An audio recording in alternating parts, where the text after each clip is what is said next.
Tu sais ce qui est vraiment flippant?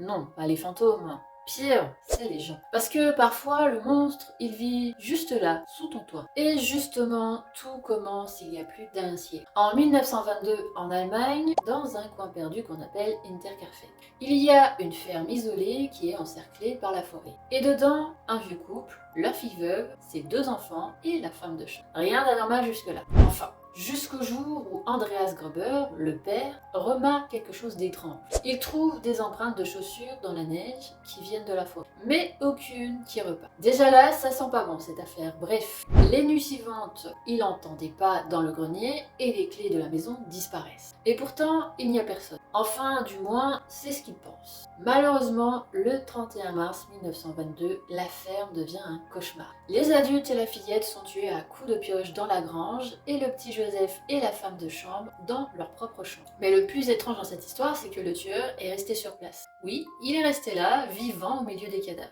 Et c'est justement ça qui n'alerte personne sur le coup, car les voisins remarquent que les animaux sont nourris et que de la fumée sort de la cheminée.